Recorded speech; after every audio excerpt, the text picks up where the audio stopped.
Padre Santo que estás en las alturas de los cielos, te damos muchas gracias, Señor, por la oportunidad de tener un grupo de hermanos de diferentes lugares de esta tierra, unidos con un solo propósito: aprender más de ti. Te agradecemos Mm, por este sábado, para nosotros que está pasando, y para el pastor que ya pasó, por las bendiciones recibidas, el cuidado y la protección. Te amén. queremos pedir en este momento que tu Espíritu Santo esté en cada lugar donde estamos, que nos ayude a entender y a comprender y a quizás a retener en nuestro cerebro qué es lo mejor que tú nos enseñas para nosotros. Gracias porque tú existes en nuestras vidas. Perdonas nuestras Mm, faltas, nuestros pecados. Lo pedimos y amén. agradecemos todo en el nombre de Cristo Jesús. Amén. Amén. Muy bien. Estamos estudiando Daniel capítulo 8 y me gusta tomarlo en forma muy detallada porque es un capítulo muy importante para nosotros como adventistas. Satanás está siempre tratando de quitar los fundamentos de nuestra fe, y una de las cosas que él ataca es el entendimiento del capítulo 8 de Daniel. Siempre se levantan movimientos que tratan de decir de que 1844 no es profético, atacan el santuario, y en Sudamérica ha habido un revoloteo en cuanto a eso por el grupo que anda enseñando el universalismo. Ahora han estado atacando también el sábado, han estado atacando ¿cómo se llama? 1844. Y crean confusión. Cuando el entendimiento de estos capítulos es tan sencillo, no es nada complejo, hay que dedicar el tiempo para entenderlo, pero cuando se entiende es sencillo. Estamos estudiando el versículo, si me ven apenas doblar el cuello, tengo el cuello tieso. uh, Estábamos estudiando el versículo 10,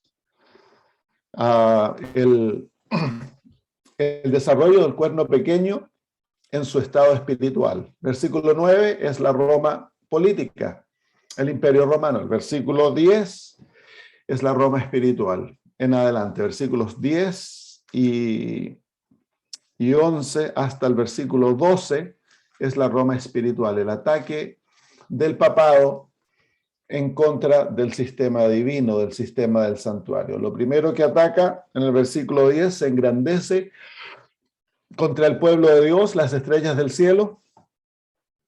En el versículo 11 se enaltece contra el príncipe de los ejércitos, o hasta el príncipe de los ejércitos, que es nuestro Señor Jesucristo. El sumo sacerdote del santuario. Y luego dice: y por él fue quitado el continuo sacrificio, y el lugar de su santuario fue echado por tierra. Así que ataca esto del continuo sacrificio. La palabra sacrificio es añadida. Perdón, ahora me dio por bostezar. La palabra sacrificio es añadida, no existe en el original.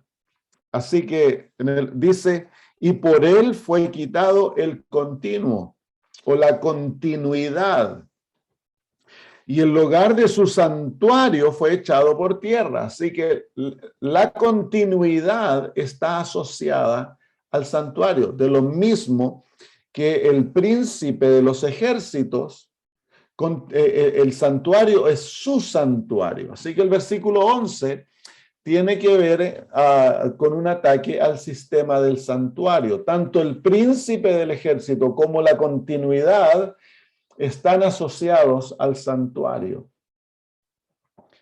Y luego el versículo 12 se nos dice de que a causa de la prevaricación le fue entregado el ejército, o le fue dado un ejército, mejor traducción, junto con el continuo.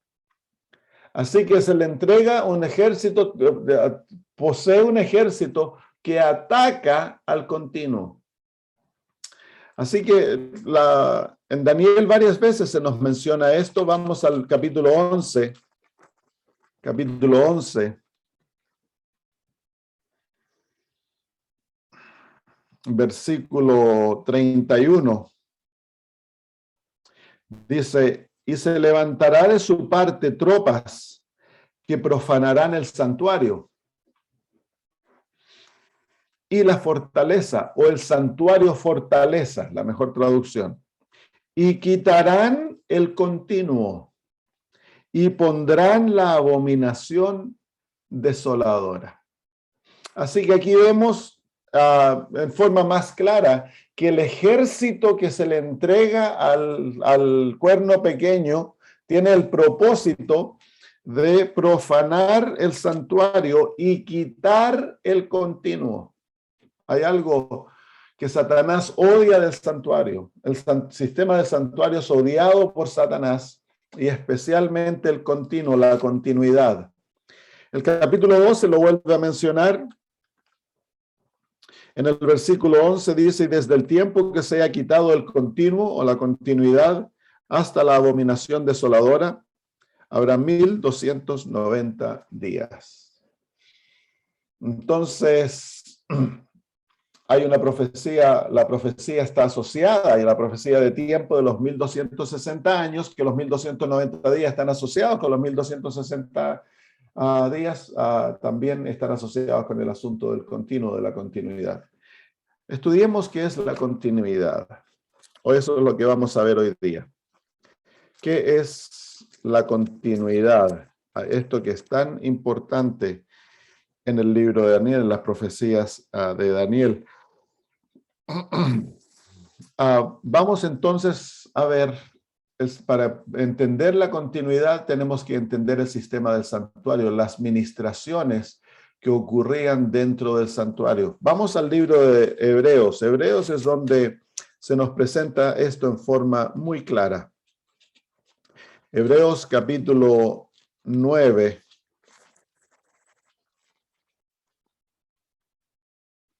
Hebreos capítulo 9, versículos 6 y 7. Vamos a leer desde el versículo 1 para tener un contexto. Dice, ahora bien, aún el primer pacto tenía ordenanzas de culto y un santuario terrenal. Porque el tabernáculo estaba dispuesto así. En la primera parte, llamada el lugar santo, estaba el candelabro, la mesa y los panes de la proposición. Tras el segundo velo estaba la parte del tabernáculo llamada el lugar santísimo, el cual tenía un incensario de oro y el arca del pacto cubierta de oro por todas partes, en la que estaba una urna de oro que contenía el maná, la vara de Aarón que reverdeció y las tablas del pacto. Y sobre ella los querubines de gloria que cubrían el propiciatorio, de las cuales cosas no se puede ahora hablar en detalle. Versículo 6. Y así dispuestas estas cosas, en la primera parte del tabernáculo entran los sacerdotes, y ahora viene esta palabra, continuamente para cumplir los oficios del culto. Y luego dice el versículo 7, pero en la segunda parte, solo el sumo sacerdote una vez al año, no sin sangre, la cual ofrece por sí mismo y por los pecados de ignorancia del pueblo. Entonces, así que ahí vemos los dos sistemas de ministración que ocurrían en el santuario. Estaba el servicio diario o el servicio continuo, que abarcaba tanto el atrio como el lugar santo del santuario. Y luego estaba el servicio o la administración anual, en la cual el foco era el lugar santísimo, pero el servicio cubría todo el santuario. Estaba el atrio, el lugar santo, pero el foco era el lugar santísimo. En el servicio continuo o el servicio diario, el foco era el lugar santo. Entonces el continuo es un servicio que ocurre continuamente, no deja de ocurrir. Se puede traducir diario, continuo, es algo que está ocurriendo en el santuario constantemente. Y esto es lo que ataca a Satanás a través del papado, a través del cuerno pequeño del sistema católico. Vamos entonces a investigar un poquitito lo que ocurría. El santuario, en la continuidad o en el servicio continuo, ocurría todos los días del año, abarcaba el atrio y el lugar santo, y todo el sacerdocio participaba en este servicio. En el anual, como ya lo vimos, ocurría solamente una vez al año, tan solo el sumo sacerdote, y abarcaba todo el santuario, pero el foco era el lugar santísimo. Muy bien, vamos a ver el servicio continuo. La traducción de la palabra hebrea puede traducirse el servicio diario, también puede decir la continuidad, algo que es perpetuo y algo que está siempre llevándose a cabo. Vamos a ver el versículo en el Antiguo Testamento. Vamos al libro de Éxodo, capítulo 25 y versículo 30. La palabra en hebreo es la palabra tamid, que se traduce continuo. Capítulo 25, versículo 30, dice: y pondrás sobre la mesa el pan de la proposición delante de mí, y ahí viene la palabra, continuamente. Entonces los panes de la proposición eran parte de la continuidad. ¿Por qué? Porque esos panes debían estar siempre en la presencia de Dios. No faltaba el pan de la proposición. Era parte de aquella administración. Se van a dar cuenta ustedes que cuando en Daniel los traductores dijeron el continuo sacrificio, ellos simplemente limitaron la continuidad al altar del sacrificio. Pero como lo vamos a ver, la continuidad es todo lo que ocurre en el lugar santo y en el lugar y en el atrio. Y aquí vemos los panes de la proposición son llamados continuidad. El continuo, han de estar continuamente, perpetuamente, siempre en la presencia de Dios. ¿Y qué representa el pan? Los panes de la proposición representan el cuerpo de Cristo, representan las sagradas escrituras, representan al Padre y al Hijo sentados en el trono, en el lugar santo.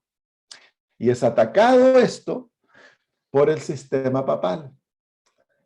¿Atacó el sistema papal las Sagradas Escrituras? Claro, las quitó por 1260 años. Atacó las Escrituras, las tergiversó, las dejó en un idioma arcaico, se las prohibió. Millones fueron muertos por leerlas. Y se puede decir, atacó el asunto del cuerpo de Jesús. Se enseña de que la hostia es el cuerpo de Cristo. La falsificación del continuo.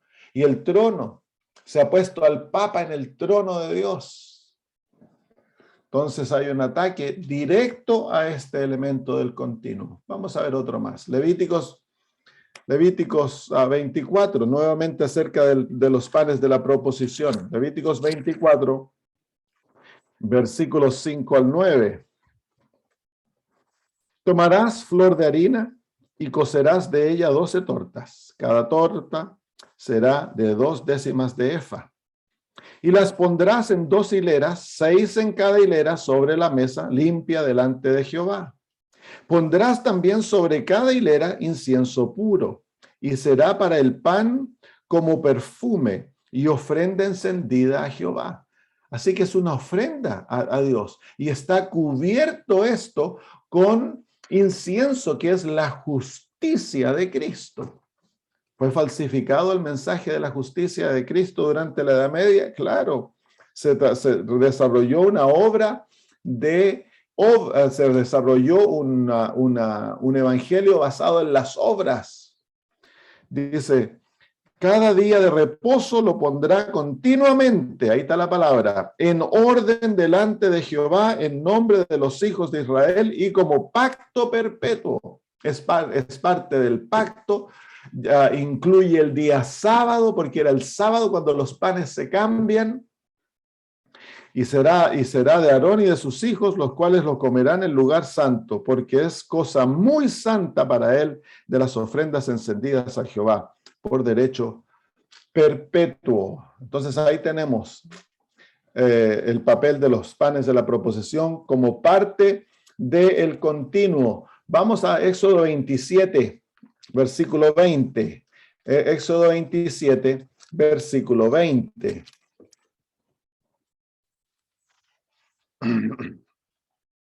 Éxodo 27, versículo 20.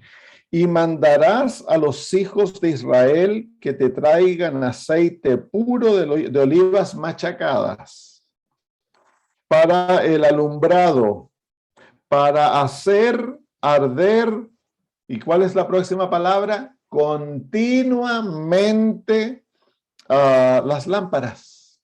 Así que aquí encontramos que las lámparas son partes del sistema continuo, del sistema diario, del servicio diario. Ellas han de arder continuamente.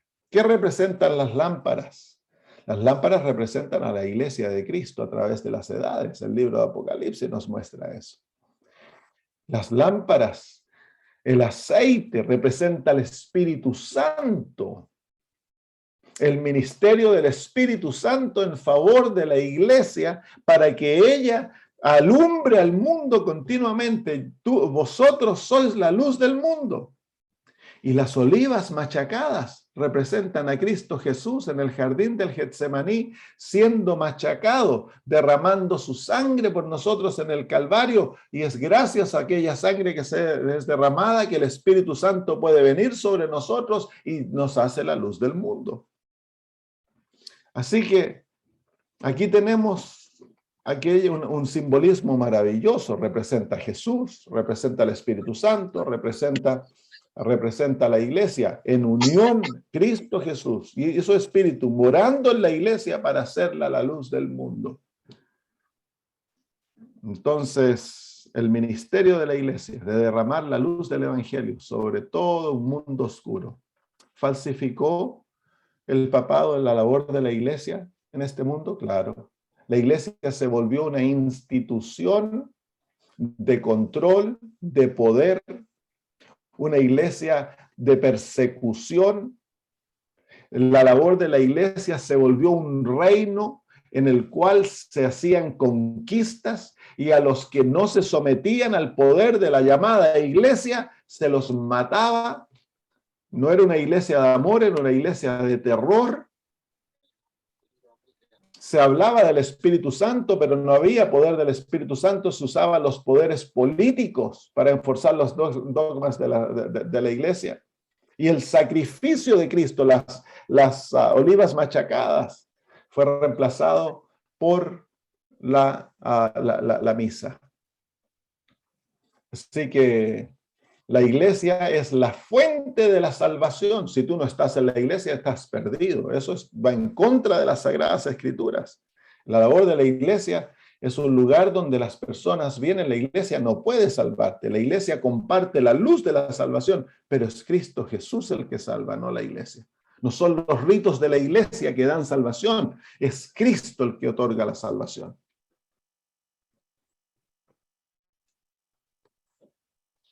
Así que aquí vemos el segundo elemento del continuo.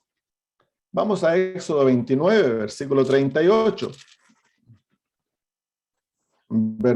Capítulo 29 de Éxodo, versículo 38. Dice, esto es lo que ofrecerás sobre el altar. 2 corderos de 1 año cada día. ¿Y cuál es la próxima palabra? Continuamente. Ahí se encuentra el altar del sacrificio como parte de la continuidad. Y los sacrificios han de ser ofrecidos continuamente, todos los días del año, todos los días de la semana, habían 2 sacrificios que se ofrecían, uno en la mañana y uno en la noche. Así que en el altar del sacrificio siempre había un sacrificio quemándose. Siempre, no faltaba. Y el sábado se ofrecían 3 sacrificios. Se ofrecían 3 en la mañana y 3 en la noche. Así que el sábado era el día de los sacrificios.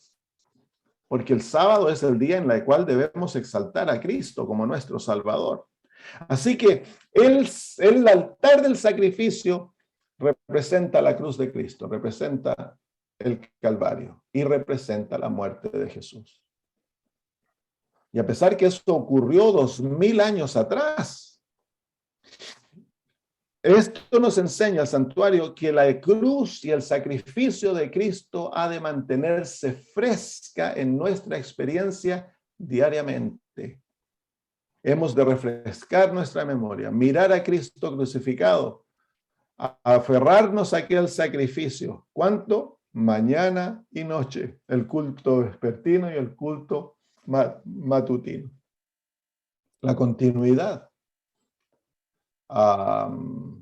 ¿Falsificó el papado el sacrificio de Cristo? Claro.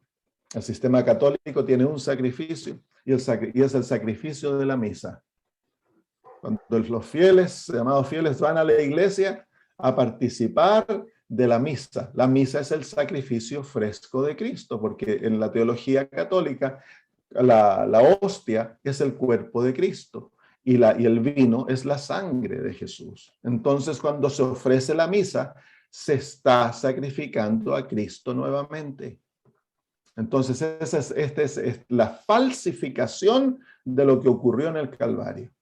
En el sistema católico ocurre todos los días del año, se está matando a Cristo Jesús. Porque el sacerdote tiene el poder de convertir a la hostia en el cuerpo de Cristo. Cuando la bendice, entonces esa hostia deja de ser pan y se convierte literalmente en el cuerpo de Cristo. Y cuando los creyentes van y comen, entonces ellos están literalmente comiendo el cuerpo de Cristo que ha sido ofrecido por ellos. Entonces ahí está la falsificación de la cruz. Pero cuán importante ha de ser la cruz para nosotros como hijos de Dios. Nunca hemos de perderla de vista. Por eso continuamente tiene que estar aquel sacrificio ardiendo ante nuestros ojos.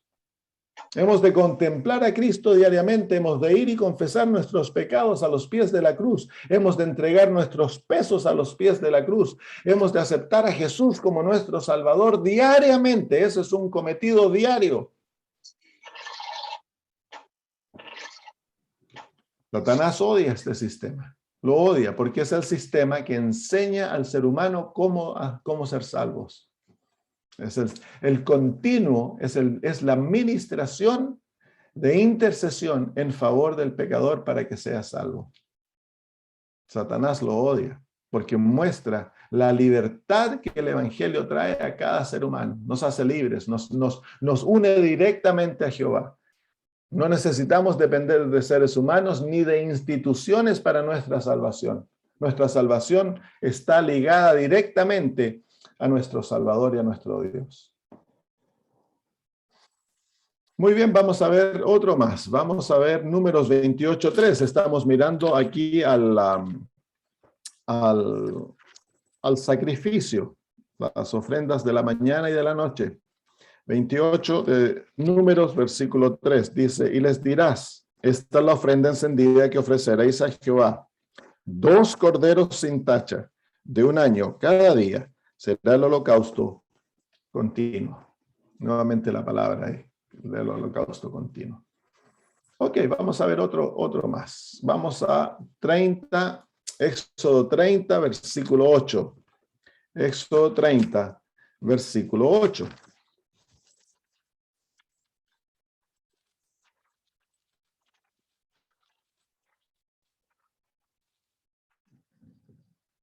Y cuando Aarón encienda las lámparas al anochecer, quemará el incienso. Y ahora dice, rito, ¿y cuál es la palabra? perpetuo. Es la misma palabra traducida continuo. Rito perpetuo delante de Jehová por vuestras generaciones. Así que aquí, ¿cuál es el foco? El foco es el altar del incienso. Se ofrecían incienso 2 veces al día, también en la mañana y en la noche. Y aquel incienso cubría el lugar santo y el lugar santísimo, y el fuego ardiendo en el altar había sido tomado del altar del sacrificio, era fuego santo. Se ofrecía incienso, símbolo de la justicia de Jesús. Y esto es perpetuo, continuamente. Cuando tú y yo, el altar del incienso es símbolo de la oración y de la intercesión de Cristo en favor de los penitentes que oran a Cristo. Miren, ustedes vienen al libro de Apocalipsis. En el capítulo 8 vemos el altar del incienso, pero en el cielo. Apocalipsis capítulo 8. Dice el versículo 3. Otro ángel vino entonces y se paró ante el altar con un incensario de oro y se le dio mucho incienso para añadirlo a las oraciones de los santos, de todos los santos, sobre el altar de oro que estaba delante del trono, y de la mano del ángel subió a la presencia de Dios el humo del incienso con las oraciones de los santos. Entonces ahí el altar del incienso es símbolo de las oraciones de los hijos de Dios, que se les añade. El incienso es símbolo de la justicia de Cristo, que hace aquellas oraciones aceptas ante Dios, que es símbolo de la intercesión de Cristo en nuestro favor. Lo que nos hace aceptos es la justicia de Cristo que nos hace aceptos ante Dios y que hace que nuestras oraciones sean escuchadas y respondidas. ¿Y cuánto está ocurriendo eso? Continuamente. No hay momento de tu vida que Cristo no esté ministrando en tu favor, ofreciendo su justicia, sus méritos en favor tuyo. Esa es tu seguridad. Cristo es tu seguridad. Tus oraciones son recibidas ante el Padre. Puedes venir con confianza ante el trono de la gracia porque tenemos a un intercesor, a nuestro Señor Jesús. Y Dios toma su justicia como que fuera tu justicia y te trata como que tú fueses Jesús y eres digno de que tus oraciones sean respondidas. Entonces aquí la oración es una relación directa con Dios a través de Cristo, que es nuestro hermano mayor, nuestro hijo sentado a la diestra del trono. Entonces, el catolicismo tergiversa la oración. La oración ya no es una oración, es un rezo. El rezo es la repetición de frases memorizadas. La oración es el abrir el corazón a Dios como a un amigo. Y Jesús nos dice que no hemos de repetir repeticiones vanas. Repeticiones vanas es repetir algo que hemos memorizado y que lo repetimos sin pensar. Y toda religión pagana tiene ese sistema de oración. No es algo personal, no es abrir el corazón a Dios como a un amigo, no es contar lo que está en el alma, buscar perdón directamente de Dios. No desarrolla una relación. El rezo simplemente es cumplir un servicio, cumplir una forma que se lleva, un rito, y que me hace sentir que, bueno, yo ya oré. Y en el sistema católico se falsifica la oración y no se ora directamente a Dios en muchos casos, sino que se ora a los santos, se ora a la Virgen María, que han tomado el lugar de Cristo, y es la Virgen María que intercede en tu favor por tus oraciones. Eso es paganismo, en eso no se ven las Sagradas Escrituras. Se pone a seres muertos ante la presencia de Dios, como intercediendo en tu favor. Cuando la Biblia dice que hay tan solo un intercesor entre Dios y el hombre, es Jesucristo hombre. No hay otros seres humanos intercediendo en nuestro favor. No hay ninguno que pueda ofrecer su justicia, porque el único que murió por nosotros es Cristo Jesús. Así que el continuo tiene que ver directamente con la ministración de intercesión y la ministración sacrificial de Cristo en nuestro favor. Él es el centro del sistema continuo.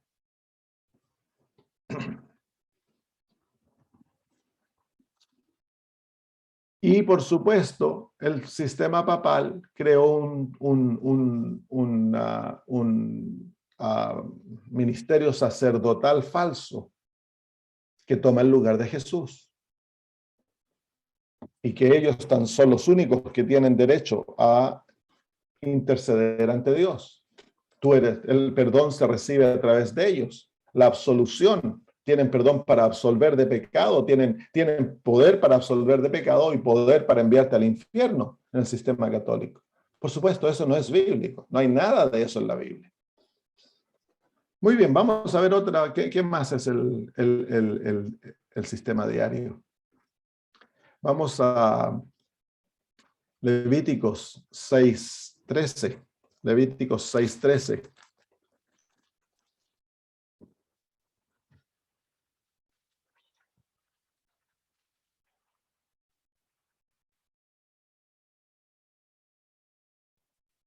Dice, el fuego arderá continuamente en el altar, no se apagará.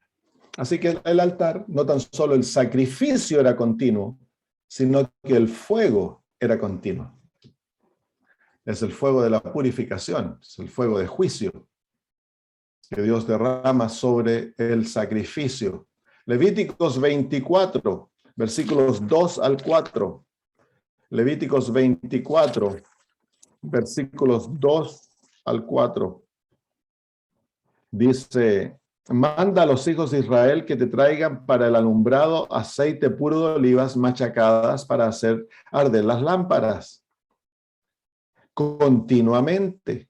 Fuera del velo del testimonio en el tabernáculo de reunión las dispondrá Aarón desde la tarde hasta la mañana delante de Jehová. Es estatuto perpetuo por vuestras generaciones. Sobre el candelero limpio pondrá 7, siempre en orden las lámparas delante de Jehová. Así que el cuidado de las lámparas es un servicio continuo. ¿Y las lámparas representan a quién? A la iglesia. Así que el cuidado de la iglesia es un servicio continuo en el cielo. El proveer todo lo que la iglesia necesite. La iglesia somos tú y yo. Todo lo que la iglesia necesita para arder y brillar en este mundo es parte del servicio del santuario celestial. Tú estás siendo constantemente, mira, hay un sacrificio ofrecido por ti constantemente. Hay, panes para sostenerte constantemente. Hay incienso constantemente. Hay, un cuidado de las lámparas constantemente. Así que, ¿qué nos enseña esto? Nos enseña la obra del cielo en favor de los hijos de Dios, que el cielo está constantemente proveyendo todo lo que nosotros necesitamos para nuestra salvación. No hay momento de tu vida que el cielo no esté preocupado por ti. Por eso el Señor Jesús dice, ¿por qué nos preocupamos? Nosotros no hemos de preocuparnos de la vida, ni el vestido, ni la comida. ¿Por qué? Porque tenemos un Padre en los cielos. Él se preocupa por nosotros. Él ha proveído todo lo necesario para tu crecimiento, es para tu salvación, para tu perdón, para tu salvación, para tu crecimiento espiritual, para ser alimentado espiritualmente, que tus oraciones sean escuchadas, que seas acepto ante Dios, que brilles maravillosamente como hijo de Dios. Todo eso viene del santuario y viene en una relación directa entre tú y el cielo.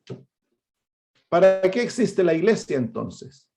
El propósito de la iglesia, uno, es representar al cielo en la tierra. Es la presencia física en la tierra del reino de los cielos. Por lo tanto, la iglesia debe vivir bajo los principios del reino de Dios. Ha de ser leal tan solo a Cristo. La iglesia es el cuerpo de Cristo. Es la parte que se ve aquí en la tierra y por lo tanto nosotros pertenecemos al cuerpo de Cristo a través de la iglesia. Es la manera en que la cabeza te provee todo lo necesario para tu vida. Es por eso que hemos de participar en la iglesia, porque el cuerpo, los órganos crecen y son saludables unidos al cuerpo. Se separan del cuerpo, mueren. Todos estos movimientos que tratan de separarte del cuerpo son movimientos falsos, porque el momento que tú te separas del cuerpo, te mueres. Sí, mira, mi dedo gordo está saludable, está bonito, porque está unido al cuerpo. El dedo gordo necesita la mano, necesita los músculos, necesita las venas, necesita al corazón, necesita la muñeca, necesita el antebrazo, necesita el codo, necesita todo el cuerpo, necesita los pulmones, necesita el cerebro, necesita los ojos, necesita todo el cuerpo para este dedito gordo ser saludable. De la misma manera nosotros. Aunque el cuerpo esté enfermo, mientras los órganos están unidos al cuerpo, tienen chances de vivir. Cuando se separan, si yo corto este dedo, si el dedo gordo dice, ya no necesito al cuerpo, yo puedo sobrevivir solo, y se sale, muere.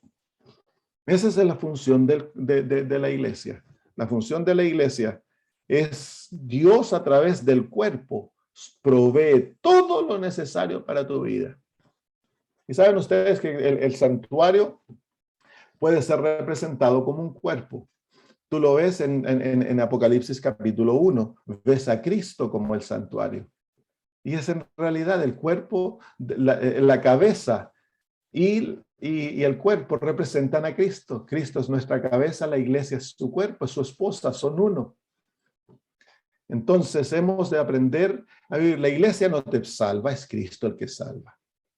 Pero la iglesia cumple una función importantísima en el desarrollo, en el cuidado de sus miembros, el que tengamos vida, recibamos todo lo que Dios provee para nuestra salud espiritual, lo provee a través de un cuerpo.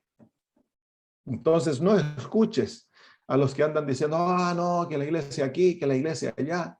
La institución no es la iglesia.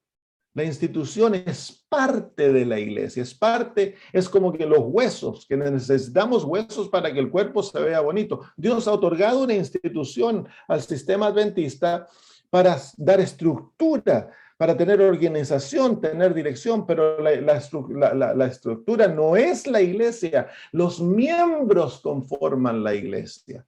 Y la iglesia va a ser saludable de acuerdo a cuán saludable eres tú. La salud espiritual tuya no depende totalmente del pastor, ni de los ancianos, ni del presidente de la conferencia. Si tú eres saludable, entonces tú vas a ayudar a que ese cuerpo sea saludable. Si tú estás recibiendo vida, salud, fuerza de la cabeza de Cristo Jesús, entonces vas a ayudar a que el cuerpo sea saludable. Hemos de mantenernos unidos, hermanos. No permitir que nos separe. El plan de Satanás es desunir y apartarnos y luego destruirnos. Yo he visto tanto eso en la iglesia. Grupos que se levantan celosos, comienzan a acusar aquí, que quieren reformar ellos, quieren hacer esto y comienzan a hablar de los pecados de los dirigentes o de los defectos de la iglesia. Y pronto ya comienzan a decir, no, hay que separarse, tenemos que juntarnos nosotros en las casas porque las iglesias están muy malas, nos vamos a contaminar. Y ya se separan. ¿Cuántos grupos he conocido? Y luego de un tiempo se pelean entre ellos y se separan. Y siguen peleando hasta que son unidades. Se juntan la esposa y el esposo dentro en la casa. Ya no van a la iglesia, ya no tienen grupo y luego abandonan la fe y dejan de ser. Totalmente, pierden todo. La desunión trae muerte. Hay vida en la unión, queridos hermanos. Muy bien, continuemos viendo. Éxodo 28. Éxodo 28. Entonces, todo lo que ocurre en el lugar santo y en el atrio es el continuo. Y eso es lo que Satanás ataca a través del papado. Capítulo 28, versículos 29 al 30. Dice: y pondrás en el pectoral del juicio Urim y Tumim, para que estén sobre el corazón de Aarón cuando entre delante de Jehová. Y llevará siempre, ahí está la palabra continua nuevamente, Aarón el juicio de los hijos de Israel sobre su corazón delante de Jehová. ¡Qué maravilloso cuadro! El que llevaba el juicio no eran los hijos de Israel, era el sumo sacerdote. Él era el sustituto. Él llevaba en su pecho esas 12 piedras que representaban a los hijos de Israel. Y siempre las llevaba. Y lleva el Urim y el Tumim, que era la revelación de la voluntad de Dios. Y sobre él caía el juicio de los hijos de Israel. Así que mira, no hay momento que en el cielo Jesús no te lleve sobre él. Y cuando tú mereces castigo, porque eres contumaz, pecador, haces lo que se te parece, el juicio cae sobre Jesús. Ya cayó sobre él en la cruz. Cristo Jesús llevó el juicio que a ti te pertenecía. Murió tu muerte, pagó tus deudas. Y constantemente Cristo lleva tu juicio. Y cuando viene el día del juicio, si tú te has escondido en Cristo, si has hecho a Jesús tu Salvador y has confiado en su justicia y lo has amado y le has entregado tus pecados, confesándolos y apartándolos, entonces el juicio cae sobre Cristo nuevamente. Él es el que lleva el juicio. ¿Y cuánto tiempo te lleva a él en su corazón? El Jesús no lleva en el cielo piedras sobre su pecho, como el sacerdote en el lugar, en el Antiguo Testamento. Eso representaba de que él amaba a Israel. Él era uno de ellos, porque al sumo sacerdote se lo debía tomar de Israel para que los representara, llevando sobre él las debilidades de Israel. ¿Por qué? Porque él era parte de Israel. Entonces él podía ser misericordioso, porque él entendía las debilidades de su pueblo. De la misma manera, el Dios del cielo llegó a ser parte nuestra, llegó a ser nuestro hijo, llegó a ser nuestro hermano. Y de esa manera te lleva a ti en el cielo, porque él entiende lo que significa ser humano. Él ha sido tentado en todos puntos como nosotros. Conoce el dolor, conoce el sufrimiento que el pecado ha traído al ser humano, conoce lo que significa ser tentado, conoce lo que significa ser atacado por Satanás y llevar sobre sí flaquezas. Él conoce y por lo tanto es misericordioso y te lleva a ti en su carne, en su propio cuerpo. Tú estás inscrito ahí y te lleva constantemente. Qué maravilloso cuadro, ¿no? Qué maravilloso cuadro. No hay momento del día, no hay momento de tu vida que Jesús no te lleve. No hay momento que Él no se acuerde de ti. Dice las Sagradas Escrituras que Dios piensa en ti muchas veces durante el día. Qué lindo, ¿no? Satanás odia esto. ¿Se fijan por qué lo odia? Porque si entendemos el continuo, vamos a ser seres felices. Se acaba la preocupación. Si yo tengo un Salvador que me lleva continuamente, está constantemente ofreciendo su justicia, me está constantemente alimentando, me está constantemente dando su espíritu, su sacrificio está constantemente siendo al alcance para mí. Hay agua, eso es lo otro que no vimos, el lavacro, está constantemente al alcance de todos para nosotros ser limpios, no tan solo perdonados, sino que limpios. Están las Sagradas Escrituras puestas a mi alcance, la oración para hablar a Dios directamente. Puedo ser unido al Padre, al Hijo y el Espíritu Santo, pueden morar en mí. Entonces, ¿por qué nos debemos preocupar? ¿Por qué debemos estar tristes? Podemos ser libres y podemos ser hijos de Dios aquí en la tierra. Eso es lo que nos lleva a brillar. Cuando entendemos esto, Satanás quiere tener al mundo en oscuridad y él ataca el continuo. Es como cuando llegan en Chile, yo vivía en una población llamada La Victoria. Era una población tan mala que ni los carabineros se atrevían a entrar. Vivía con un pastor porque iba al colegio dentista, que el colegio dentista se encontraba en La Legua, que era otra población malísima, pero bueno, como éramos pobres, teníamos el privilegio de ir a una escuela dentista. Y yo vivía con el pastor en la iglesia, en la población La Victoria, y cuando habían protestas, se armaba la grande. Entonces no mandaban a los carabineros a aplacar las protestas, venía el ejército, y venían de noche. Cuando iban a allanar, llegaban de noche, y lo primero que hacían, tiraban tiros a las luces, y se apagaba, quedaba todo en oscuridad. Entonces el ejército podía actuar sin ser visto. De la misma manera, Satanás. Satanás, para poder actuar, necesita oscuridad. Y él sabe que la iglesia es la luz del mundo.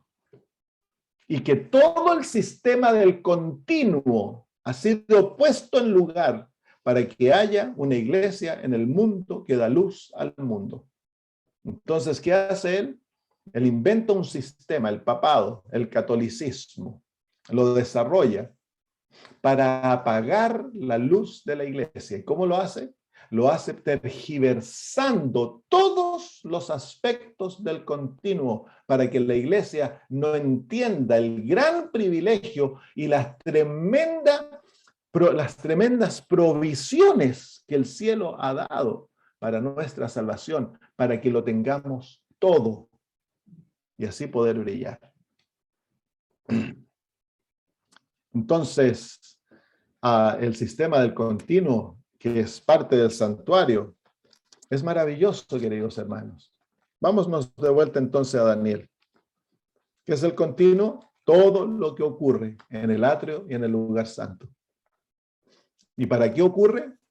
Ocurre para proveer todo lo que tú necesitas para tu salvación, para tu crecimiento espiritual, para tu seguridad espiritual, para que puedas brillar por Cristo Jesús. Es el sistema de intercesión y de salvación. Es Cristo en el atrio como sacrificio y en el lugar santo como intercesor. Es el ministerio del Espíritu Santo, es el ministerio de los ángeles, es el ministerio del Padre en nuestro favor, es el ministerio de las Sagradas Escrituras, es el ministerio de la oración, es el ministerio de la proclamación del Evangelio. Todo eso está incluido en el continuo. Y qué maravilloso, queridos hermanos, que este conocimiento se lo ha otorgado a la Iglesia Adventista, para que nosotros lo restauremos al mundo, porque fue destruido. Todo esto se perdió por más de 1260 años. Muy bien, vamos entonces de vuelta a Daniel. Versículo 11, aún dice, aún se engrandeció contra el príncipe del ejército. El papado toma el lugar de Cristo en la tierra y llega a ser el anticristo. Por él fue quitado el continuo sacrificio. ¿Y qué fue puesto en lugar del continuo sacrificio? Se nos dice en Daniel capítulo 11, versículo 31,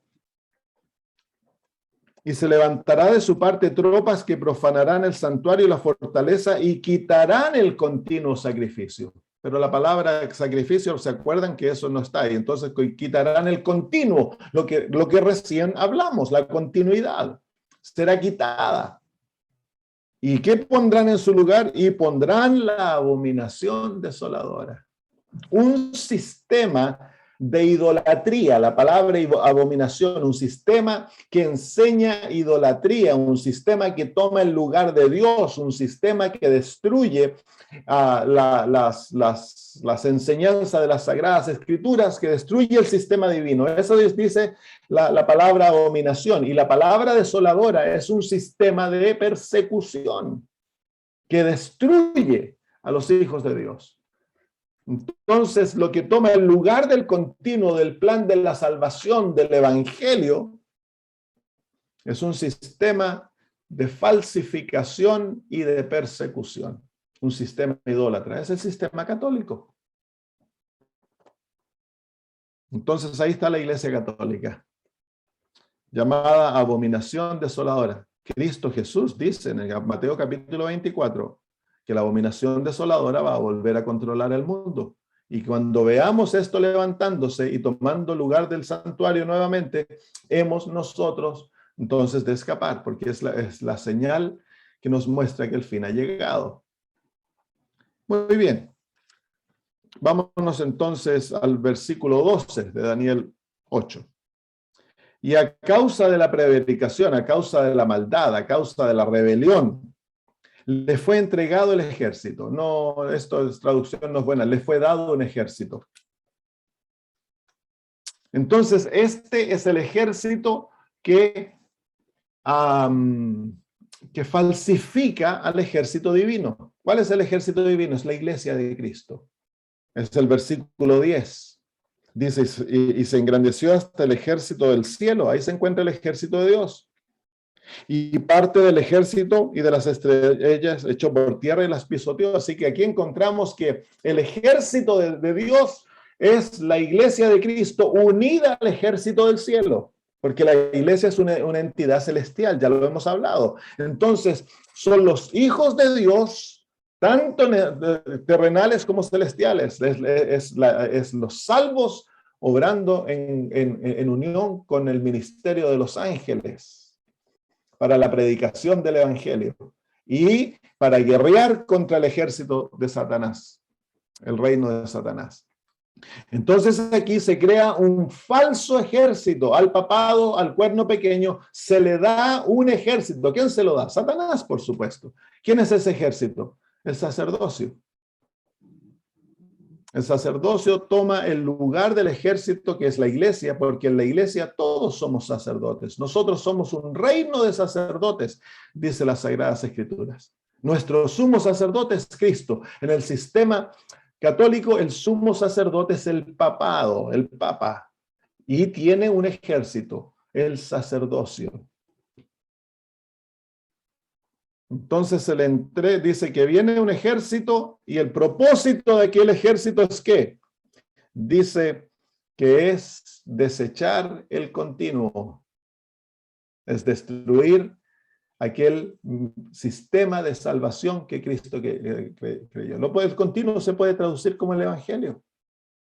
Todo lo que el cielo hace para nuestra salvación, para mantenernos santos, salvos, puros, limpios, para darte poder, para ¿cómo se llama? La testificación, todo aquello que está en lo que vimos, entonces el catolicismo falsifica. Y el propósito del sacerdocio es hacer exactamente aquello. Y dice, y echó por tierra la verdad, e hizo cuanto quiso, y prosperó. Un sistema terrible, que por 1260 años hizo cuanto quiso, echa por tierra la verdad y prospera. Así que echa por tierra la verdad. El propósito de la verdad es llevarnos a Cristo. Conoceréis la verdad y la verdad os hará libre. Pero la verdad no es una teoría. La verdad es una persona. Dice Jesús, yo soy la verdad. Así que cuando echa por tierra la verdad, lo que nos está mostrando es que está destruyendo la verdad de Cristo Jesús, las verdades de las Sagradas Escrituras que nos llevan a los pies de Cristo para obtener libertad. Está destruyendo la verdad del santuario, el conocimiento del sistema continuo. Lo está destruyendo, y si se destruye la verdad del mundo, queda en oscuridades. Por eso que a la Edad Media se le llama el oscuranticismo, el tiempo que hubo oscuridad en todos los sentidos de la palabra. Todos los sentidos de la palabra. ¿Por qué? Porque se rechazó las Sagradas Escrituras, se tergiversó el Evangelio. ¿Y qué oscuridad llegó a haber? Cuando uno lee la historia de la Edad Media, uno queda con la boca abierta, lo que la iglesia practicaba en el nombre de Dios. Las terribles cosas se le enseñó a la gente, que para la salvación era ello necesario besar huesos, ir a ver cuerpos muertos de los que llamaban santos, hacer peregrinajes.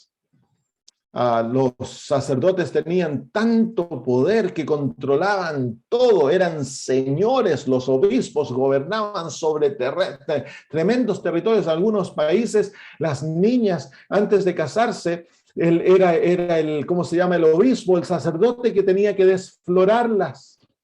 Imagínense las cosas terribles, la inmoralidad del sacerdocio, la inmoralidad del papado.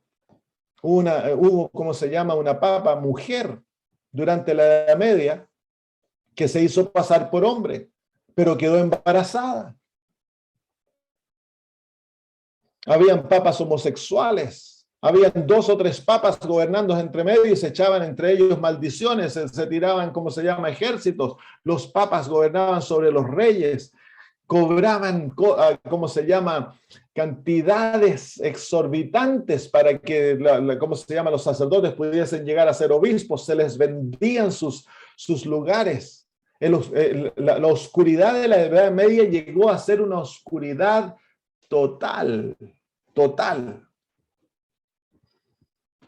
Más de 200 millones de personas fueron quemados en las hogueras, muertos, desterrados, torturados por el pecado. El pecado podía ser el recitar el Padre Nuestro en el idioma local. Se te cortaba la lengua. Las torturas eran terribles. Nosotros nos hemos olvidado de aquello porque nosotros vivimos en una época de libertad. Podemos ir a la iglesia, nadie nos persigue. La hermana Guay dice que hemos de estar aterrados de ver cuando el sistema papal se levanta. Y no hemos nosotros de dejar de predicar el mensaje que Dios nos ha dado. Parte del mensaje adventista es la desenmascarar al papado. Esa es parte de nuestra labor. Dios nos levantó para ser protestantes y no hemos de olvidarnos. Pero ahora queremos un mensaje suave de amor, amor, amor, y no queremos predicar el mensaje fuerte que Dios nos ha dado. Tenemos el Evangelio eterno, pero también tenemos el mensaje de los 3 ángeles, y ambos han de ser predicados juntos al mundo. Hemos de brillar, hemos de hablar claramente las cosas en su debido tiempo. Tú no puedes ir a un católico a hablarle que el Papa es la bestia la primera vez que te encuentras con ellos. Por supuesto, se requiere sabiduría, se requiere ser muy tiernos de corazón.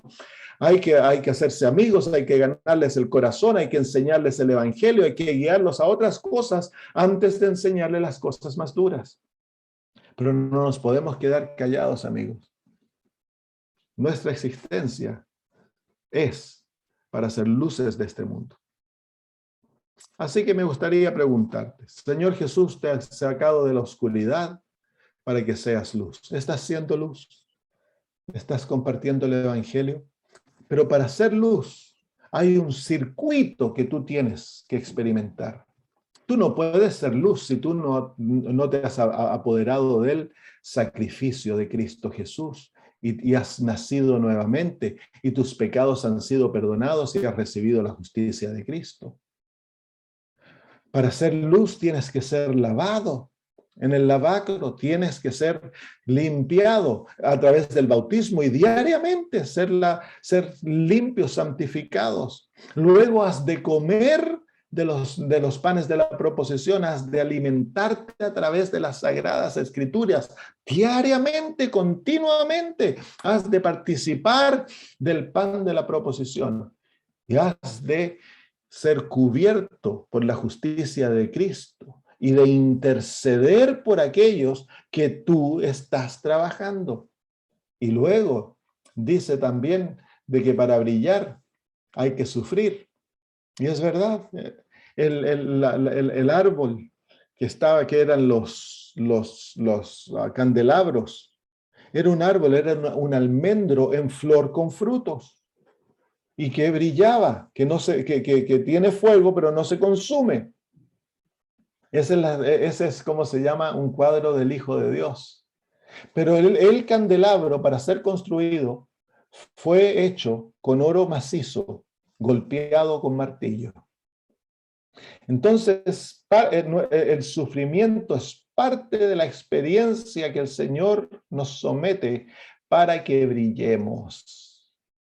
Así que hay una experiencia, queridos amigos, que debemos de tener. Hemos de ser verdaderos cristianos. No podemos vivir una máscara de cristianismo, vivir vidas dobles. De eso no podemos ser. El brillar no es tan solo el hablar ciertas cosas. El brillar es llevar la imagen de Jesús, es el ser como Cristo, es el ser pacientes, amantes, tiernos de corazón, es el ser obedientes, leales al reino de Dios, el caminar con Jesús, el vivir, el amarle a Él y amar a nuestro prójimo, es el enseñar nuestras verdades también, sí, pero es un paquete, y para que ese paquete sea realidad, entonces hemos de experimentar el santuario, hemos de experimentar la continuidad diariamente. Ha de ser parte de nuestra vida. La confianza, el gozo en Cristo, que Él nos lleva en Él, que el juicio cae sobre Él, que Él está constantemente ante el Padre intercediendo por ti, que el cielo te ama entrañablemente, la seguridad, la paz que te da la salvación. Todo eso ha de ser experimentado diariamente en el alma para poder ser luces. Pero luces hemos de ser. Hemos de ayudar al pobre, vestir al desnudo, alimentar al hambriento, visitar a los que están en las cárceles. Hemos de predicar el evangelio. Hemos de alientar a los desanimados. Hemos de ser luces donde nos encontramos. En tu familia, con tu esposo, con tu esposa. Sé luz.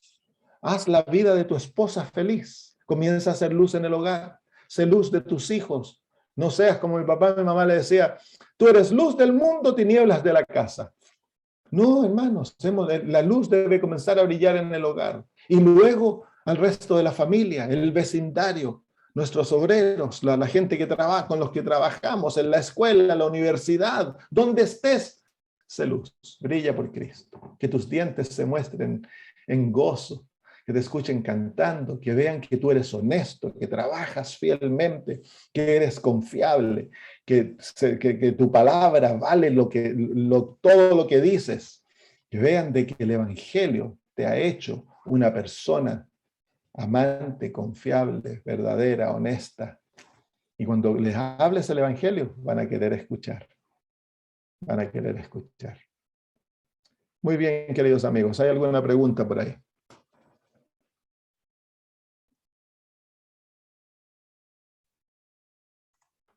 Pastor, en el chat Sí. hay una pregunta. Dice, pastor, una pregunta. Escapar, no entiendo, ¿es ir al campo? Sí, bueno, va a llegar el momento. Los que son sabios salen con tiempo. Va a llegar el momento en que todo adventista fiel va a tener que salir de las ciudades e ir al campo. Escapar a lugares más reservados para poder extender la labor que se hace en las ciudades. Así que sí, la Biblia nos muestra, el espíritu de profecía habla de eso, y debiésemos todos estar orando y buscando la oportunidad de salir de las ciudades, porque se va a poner, bueno, ya lo experimentamos durante COVID, pero se va a poner más terrible. Están hablando de que vienen hambrunas. Y Jesús lo habla. Jesús dice que una de las señales del tiempo del fin son hambrunas. Y muy posible vienen guerras. Ya está en Europa. Europa está básicamente en guerra. China está a punto de atacar a Taiwán, se cree. Si ocurre, se arma tercera guerra mundial. No hay. Si la China ataca a Taiwán, queda la grande. Y están haciendo juegos de ejército alrededor de Taiwán. Cómo atacar a Taiwán y todo esto, mirando unos noticias el otro día. Así que la vida en las ciudades se va a volver imposible. Cuando luego, por supuesto, venga persecución, se va a hacer mucho más difícil. Así que hay que orar. Los hermanos dicen, no tengo dinero. Dios no necesita dinero. Dios puede hacer cualquier cosa por nosotros. Yo tampoco tengo dinero, estamos orando para que el Señor nos saque. Así que hay que orar y dejar esto en las manos de Dios y pedir que nos saque y que abra las puertas para establecernos, ya sea en pueblos pequeños o en lugares rurales.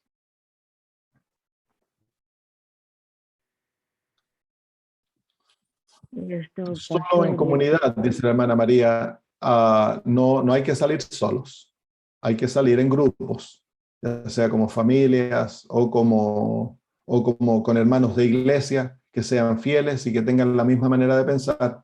Hay que salir juntos, porque se va a necesitar el apoyo de otros y el estar juntos, el trabajar juntos, si se va a un lugar rural y crecer comida y todo, se va a necesitar más manos que tan solo de una pareja o de una familia.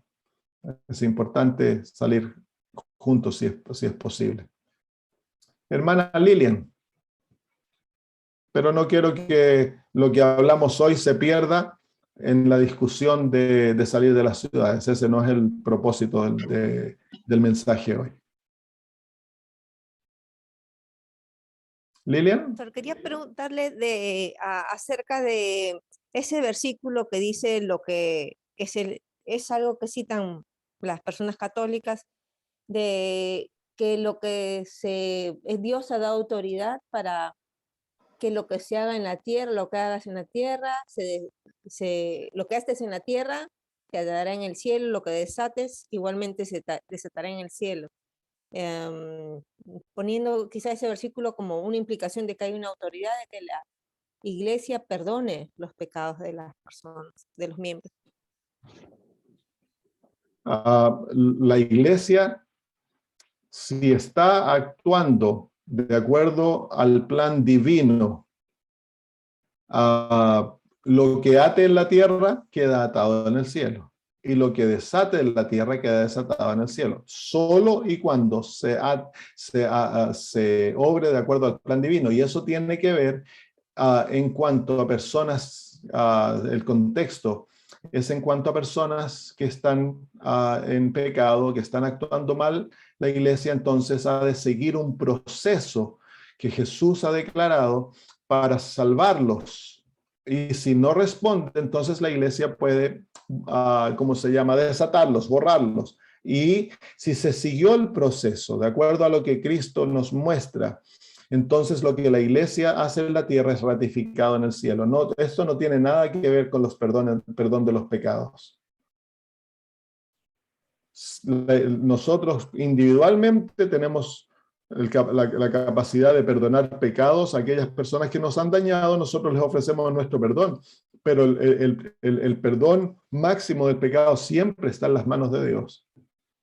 No es la iglesia. Dios nunca le dio el poder a la iglesia de perdonar pecados y de absolver pecados como lo hace la iglesia católica. Eso es un sistema pagano, no tiene nada que ver con lo que Dios ha puesto en su palabra.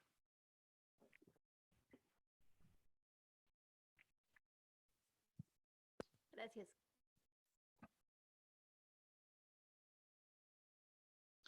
Muy bien. Si no hay más preguntas, entonces terminamos. Maritza. Pastor, una consulta. El Señor, el Hijo Jesús, siempre fue el sumo sacerdote en el santuario celestial.